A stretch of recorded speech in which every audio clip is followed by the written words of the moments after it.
सरकार का नाम लेना, दुरूद शरीफ पढ़ना है, सरकार का नाम लेना है, दुरूद से पढ़ के 3 बार ऐसा घुमाना है।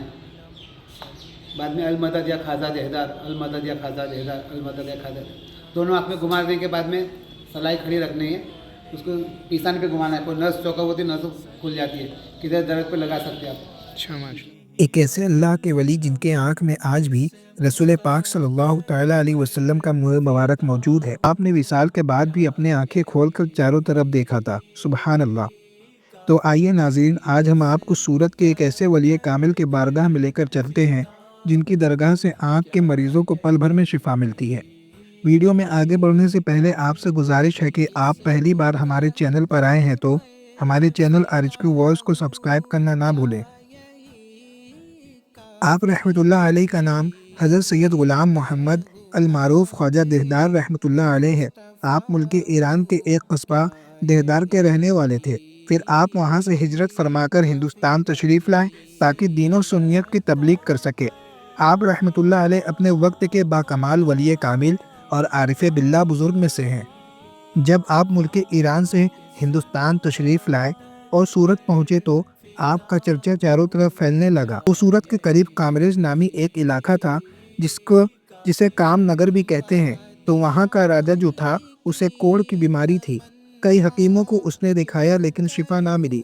जब उसे पता चला कि सूरत की सरजमीन पर एक अल्लाह वाले आए हैं तो वो राजा हज़रत से मुलाकात करने के लिए हज़रत की बारगाह में हाजिर हुआ और अपना सारा माजरा सुनाया कि हुजूर, कोढ़ की बीमारी ने मुझे घेर रखा है, जिसकी वजह से मैं आवाम की खिदमत नहीं कर पा रहा हूँ, अपना राजपाट नहीं चला पा रहा हूँ, आप मेरे लिए दुआ फरमा दें। तो हज़रत ख्वाजा देहदार रहमतुल्लाह अलैह ने फरमाया कि ए राजा, अपनी आँखों को बंद करो। उसने अपनी आँखें बंद कर दी। फिर फ़ौरन ही आपने फरमाया कि अपनी आँखों को खोलो। राजा अपनी आँखें खोल करके अपने आप को देखता है तो ऐसा मालूम हो रहा था कि कोई बीमारी उसे थी ही नहीं। अल्लाह ने उसे बिल्कुल शिफा अता फरमा दी थी।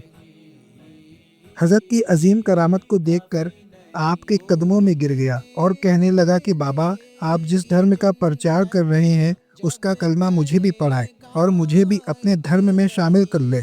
फ़ौरन वो बादशाह कलमा पढ़ता है और मुसलमान हो जाता है। राजा और रानी दोनों ही मुसलमान हो गए और उनके इंतकाल के बाद हज़रत ही की बारगाह में इन दोनों की कब्र बनाई गई। हज़रत की दरगाह के बिल्कुल आगे एक और जो छोटा गुंबद आपको नज़र आ रहा है, इसी के नीचे वो राजा और रानी मदफन है जिन्होंने हज़रत के हाथ पर इस्लाम कबूल किया था। और नाज़रीन, आपको बताते चलूँ कि हज़रत मुल्क ईरान से रसूल पाक सल्लल्लाहु तआला अलैहि वसल्लम का मुँह मुबारक लेकर आए थे। हज़रत ख्वाजा ग़ुलाम मोहम्मद देहदारी रहमतुल्लाह अलैह हमेशा उन तबरुकात को अपने ही पास रखते थे।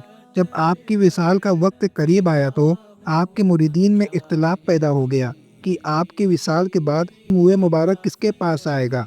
तो हज़रत ने फरमाया कि जब मेरा इंतकाल हो जाए तो मुझे गुस्ल देने के बाद इन मुँह मुबारक को मेरे आगे रख देना, फिर अल्लाह की जो मर्ज़ी होगी वही कबूल की जाएगी।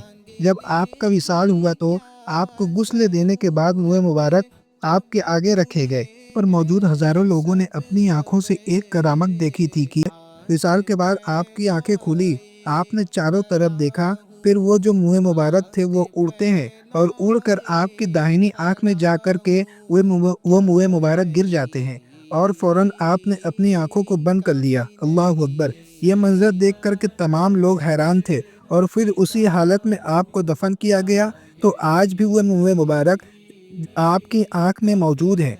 नाज़रीन, हज़रत ख्वाजा ग़ुलाम मोहम्मद देहदारी रहमतुल्लाह अलैह का विसाल 19 मुहर्रम 1016 हिजरी में हुआ था। तो उस हिसाब से आज आपके विसाल को तकरीबन 430 साल होने वाले हैं। आप रहमतुल्लाह अलैह के मज़ार के चारों तरफ 4 सलाइयाँ लगी हुई है, जिसको आँखों में लगाने से मौला ताला आपकी आँख के तमाम परेशानियों को दूर फरमा देता है और आपकी रोशनी में खूब इजाफा होता है। आप रहमतुल्लाह अलैह का मज़ार सूरत के एक इलाके बेगमपुरा वाली कब्रिस्तान में मौजूद है। तो नाज़रीन, वीडियो कैसी लगी कमेंट बॉक्स में ज़रूर बताएं और इसी तरह के वीडियो देखने के लिए आप हमारे चैनल RHQ वॉइस को सब्सक्राइब करना ना भूलें।